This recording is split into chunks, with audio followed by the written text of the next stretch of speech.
श्री गणेशाय नमः। दोस्तों, आप सभी का मेरे इस यूट्यूब चैनल में हार्दिक स्वागत है। दोस्तों, आज की इस वीडियो में मैं आपको एक दंत संकष्टी चतुर्थी की 2 व्रत पुरानी कथाएं श्रवण करवा रही हूँ और इसी के साथ-साथ चौथ माता की व्रत कथा का भी रसपान करेंगे। तो चलिए वीडियो शुरू करते हैं। दोस्तों, अगर आपको हमारी वीडियो अच्छी लगी हो तो लाइक, शेयर और सब्सक्राइब करना ना भूलें और कमेंट बॉक्स में जय श्री गणेश अवश्य लिखें। तो चलिए वीडियो शुरू करते हैं। ज्येष्ठ मास की कृष्ण पक्ष की चतुर्थी तिथि को एक दंत संकष्टी चतुर्थी के नाम से जाना जाता है। यह व्रत 26 मई को रखा जाएगा और इस दिन पूजा का शुभ मुहूर्त रहेगा। सुबह 7:08 से लेकर दोपहर के 12:18 तक रहेगा। वहीं शाम को पूजा का मुहूर्त रहेगा 7:12 से लेकर रात के 9:45 तक रहेगा और इसी के साथ साथ चंद्रमा को अर्घ देने का समय रहेगा रात को 10:12 पर। तो अब इस दिन संकष्टी चतुर्थी के दिन सुबह आपको ब्रह्म मुहूर्त में जल्दी उठना चाहिए और गंगा जल से स्नान करने के बाद साफ सुथरे वस्त्र धारण करके आपको अपने पूजा घर में आना चाहिए और वहां पर एक लकड़ी के पाटे पर गणेश जी की स्थापना करनी चाहिए और गणेश जी को चंदन का टीका और उनको दूर्वा अवश्य चढ़ानी चाहिए। पीले रंग के फूल चढ़ाने चाहिए और भोग में मोदक और लड्डू उनको विशेष रूप से प्रिय है, उनको चढ़ाना चाहिए और एक दंत संकष्टी चतुर्थी व्रत कथा का आपको संकल्प लेना चाहिए और व्रत कथा सुननी भी चाहिए अथवा पढ़नी चाहिए। तो अब मैं आपको पौराणिक कथाएं श्रवण करवा रही हूँ। तो सबसे पहले हम जान लेते हैं सतयुग में 100 यज्ञ करने वाले एक पृथु नाम के राजा राज्य करते थे। उनके राज्य में दयादेव नाम के एक ब्राह्मण रहता था। वेदों में वह पारंगत था। ब्राह्मण के 4 पुत्र थे और सभी का विवाह हो गया था। 4 बहुओं में बड़ी बहू अपनी सास से कहने लगी कि हे माता जी, मैं बचपन से ही संकट नाशक गणेश चतुर्थी का व्रत करती आ रही हूँ। कृपा करके मुझे यहाँ भी चतुर्थी तिथि का व्रत रखने की अनुमति प्रदान करें। पुत्र वधु की बात सुनकर सास ने कहा, हे बहू, तुम सभी बहुओं में श्रेष्ठ और बड़ी हो। तुम्हें किसी प्रकार का कोई भी कष्ट नहीं है और ना ही तुम भिक्षुणी हो। ऐसी स्थिति में तुम किस प्रकार व्रत करना चाहती हो? हे सौभाग्यवती, अभी तुम्हारा समय उपभोग करने का है और व्रत रखकर तुमको करना ही क्या है। लेकिन बहू मानी नहीं और व्रत करने लगी। कुछ समय के बाद ही बड़ी बहू ने एक सुंदर बच्चे को जन्म दिया। जैसे ही सास को ये जानकारी मिली कि बहू अभी भी व्रत कर रही है तो वह व्रत छुड़वाने के लिए बहू को बातें करने लगी। ऐसा करने से गणेश भगवान जी नाराज हो गए। कुछ समय के बाद बड़े पुत्र के बेटे का विवाह तय हो गया। विवाह के दिन की ही वर का अपहरण हो गया। इस अनहोनी घटना से शादी के मंडप में खलबली मच गई। सभी लोग व्याकुल होकर कहने लगे कि लड़का कहाँ गया, किसने अपहरण कर लिया। बारातियों द्वारा ऐसा समाचार पाकर उसकी माता अपने सास से रो रो कर कहने लगी कि हे माता जी, आपने मेरी श्री गणेश चतुर्थी का व्रत को छुड़वा दिया है, जिसके परिणाम स्वरूप ही मेरा पुत्र गायब हो गया। अपने पुत्र वधु के मुख से ऐसी बातें सुनकर ब्राह्मण दयादेव और उसकी पत्नी बहुत ही ज्यादा दुखी हुई। साथ ही पुत्र वधु भी दुखित हुई। पुत्र के लिए दुखित पुत्र वधु प्रति मास संकट नाशक गणेश चतुर्थी का व्रत करने लगी।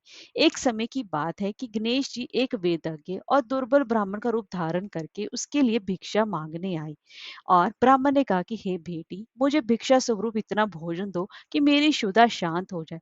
उस ब्राह्मण की बात सुनकर उस पुत्र वधु ने उस ब्राह्मण का विधिवत पूजन किया। भक्ति पूर्वक भोजन कराने के बाद उसने ब्राह्मण को वस्त्र आदि दी।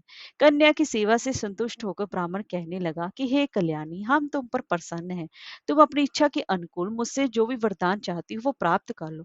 मैं ब्राह्मण वेशधारी गणेश हूँ और तुम्हारी प्रीति के कारण ही आया हूँ। ब्राह्मण की बात सुनकर कन्या हाथ जोड़कर निवेदन करने लगी कि हे विघ्नेश्वर, अगर आप मुझ पर प्रसन्न हैं तो मुझे मेरे पुत्र के दर्शन करा दीजिए। कन्या की बात सुनकर गणेश जी ने उससे कहा कि हे सुंदर विचार वाली, जो तुम चाहती हो वही होगा। तुम्हारा पुत्र शीघ्र ही आ जाएगा। कन्या को इस प्रकार का वरदान देकर गणेश जी वहीं पर अंतर ध्यान हो गए। कुछ समय के बाद उसका पुत्र घर वापस आ गया। सभी बहुत प्रसन्न हुए और विधि अनुसार विवाह कार्य संपन्न किया गया। इसी प्रकार से ये ज्येष्ठ मास की जो ये चौथ है वो सभी मनोकामनाओं को पूर्ण करने वाली है। अब मैं आपको दूसरी पुरानी कथा श्रवण करवा रही हूँ। एक समय की बात है, विष्णु भगवान जी का विवाह लक्ष्मी जी के साथ निश्चित हो गया। विवाह की तैयारी होने लगी। सभी देवताओं को निमंत्रण भेजे गए, परंतु गणेश जी को निमंत्रण नहीं दिया गया। कारण जो भी रहा हो, अब भगवान विष्णु जी की बारात जाने का समय आ गया। सभी देवता अपनी पत्नियों के साथ विवाह समारोह में आए। उन सब ने देखा कि गणेश जी कहीं भी दिखाई नहीं दे रहे हैं। तब वे आपस में चर्चा करने लगी कि क्या गणेश जी को न्योता नहीं भेजा है या स्वयं गणेश जी ही नहीं आए हैं। सभी को इस बात पर आश्चर्य होने लगा।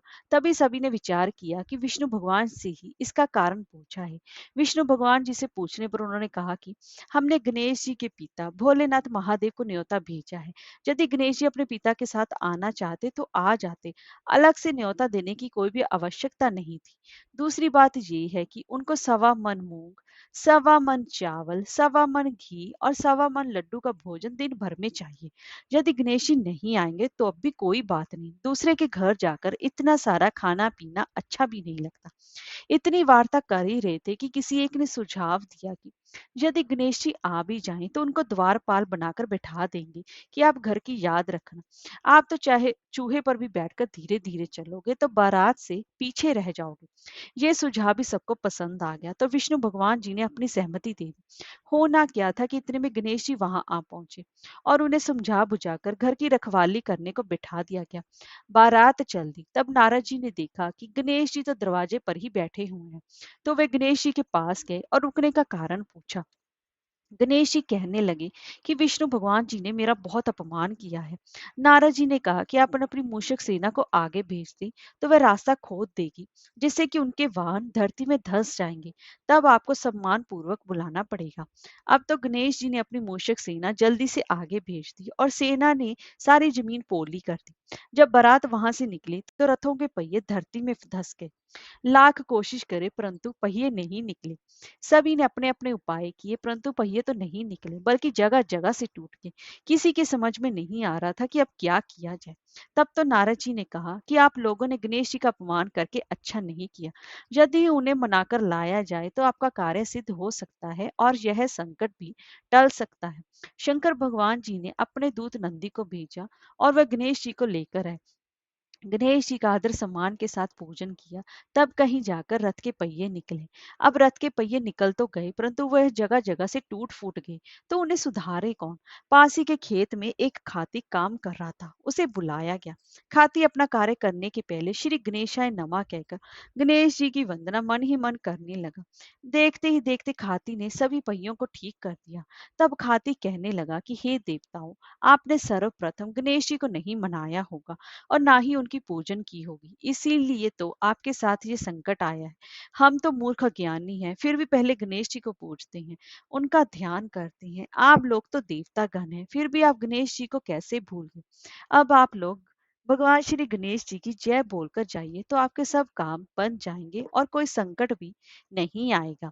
ऐसा कहते हुए बारात वहां से चल दी और विष्णु भगवान जी का लक्ष्मी माता के साथ विवाह संपन्न हो गया और सभी विवाह कराकर सकुशल घर लौट आए।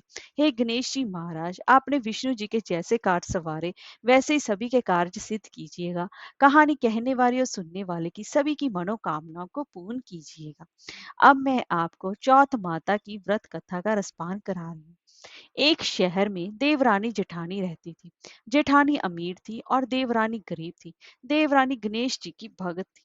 देवरानी का पति जंगल से लकड़ी काट कर बेचता था और अक्सर बीमार रहता था। देवरानी जेठानी के घर का सारा काम करती और बदले में जेठानी बचा खुचा हुआ खाना, पुराने कपड़े आदि उसको दे देती थी। इसी से देवरानी का परिवार चल रहा था। और इसी समय ज्येष्ठ मास की एक दंत संकष्टी चतुर्थी व्रत आई और उसने इस व्रत का कहानी सुनी और उसने तिलकुटा बनाया और वो तिलकुटा छींके में रख दिया और सोचा कि चांद उगने पर पहले तिलकुटा और उसके बाद ही कुछ खाएगी। कथा सुनकर वह जेठानी के यहाँ चलेगी। खाना बनाकर जेठानी के बच्चों से खाना खाने को कहा तो बच्चे बोले कि माँ ने व्रत किया है और और मतलब और वह माँ भूखी है। जब माँ खाना खाएगी तब भी हम भी खाएंगे। जेठ जी को खाना खाने को कहा तो जेठ जी बोले मैं अकेला नहीं खाऊंगा। जब चांद निकलेगा तब सभी खाएंगे, तभी मैं भी खाऊंगा। जेठानी ने उसे कहा आज तो किसी ने भी अभी तक खाना नहीं खाया, मैं तुम्हें कैसे दे दूं। तुम सुबह सवेरे ही बचा हुआ खाना ले जाना। देवरानी के घर पर पति बच्चे सब आस लगाए बैठे थे कि आज तो त्योहार है, इसलिए कुछ पकवान आदि खाने को मिलेगा। परंतु जब बच्चों को पता चलेगा चला कि आज तो रोटी भी नहीं मिलेगी, तो बच्चे रोने लगे। उसके पति को भी बहुत गुस्सा आया और कहने लगा, सारा दिन काम करके भी 2 रोटी नहीं ला सकती, तो काम क्यों कर सकती हो? तो पति ने गुस्से में आकर पत्नी को कपड़े धोने के धोवने से मारा। धोवन हाथ से छूट गया तो पाटे से मारा। वे बेचारी गणेश जी को याद करते हुए रोते-रोते पानी पीकर सो गई। उस दिन गणेश जी देवरानी के सपने में आए और कहने लगे, धोवने मारी, पाटे मारी, सो रही है या जाग रही है? वह बोली, कुछ सो रही हूँ, कुछ जाग रही हूँ। गणेश जी बोले, भूख लगी है, कुछ खाने को दो। देवरानी बोली, क्या दूं? मेरे घर में तो अन्न का एक दाना भी नहीं है। जेठानी बचा खुचा खाना देती थी, आज वह भी नहीं मिला। पूजा का बचा हुआ तिलकुटा छीके में पड़ा है, वही खा लो। तिलकुटा खाने के बाद गणेश जी बोले, धोवने मारी, पाटे मारी, निमटाई लगी है, कहाँ निमटी? वह बोली, ये पड़ा घर, जहाँ इच्छा हो वहां निमट लो। फिर गणेश जी बच्चे की तरफ बोले, अब कहाँ पहुंचूं? नींद में मगन अब देवरानी को बहुत गुस्सा आया कि कब से तंग किए जा रहे हैं, सो बोली, मेरे सर पर पहुंचो। और कहाँ पहुंचोगे? सुबह जब देवरानी उठी तो जी देखकर हैरान रह गई कि पूरा घर हीरे मोती से जगमगा रहा है। सिर पर जहां विनायक जी पहुंचनी कर गए थे, वहां हीरे के टीके व बिंदी जगमगा रहे थे। उस दिन देवरानी जेठानी के यहाँ काम करने नहीं गई। बड़ी देर तक रात देखने के बाद जेठानी ने बच्चों को देवरानी को बुलाने भेजा। जेठानी ने सोचा कल खाना नहीं दिया, इसीलिए शायद देवरानी बुरा मान गई है।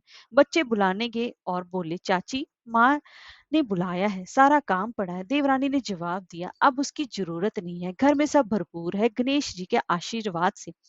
बच्चों ने घर आकर माँ को बताया कि चाची का तो पूरा घर हीरे मोतियों से जगमगा रहा है। जेठानी दौड़ती हुई देवरानी के पास गई और पूछा कि ये सब हुआ कैसे। देवरानी ने उसके साथ जो हुआ वो सब कह डाला।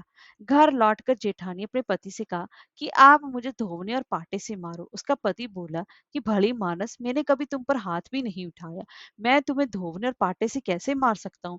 वह नहीं मानी और जिद करने लगी। मजबूरन पति को उसे मारना पड़ा। उसने ढेर सारा घी डालकर चूरमा बनाया और छीके में रखकर सो गई। रात को चौथ विनायक जी सपने में आए और कहने लगे, भूख लगी है, क्या कहूँ? जेठानी ने कहा, हे गणेश जी महाराज, मेरी देवरानी के यहाँ तो आपने सूखा तिल कुटा खाया था, मैंने तो झरते घी का चूरमा बनाकर आपके लिए छीके में रखा है। फल और मेवे भी रखे हैं, जो चाहिए खा लीजिए।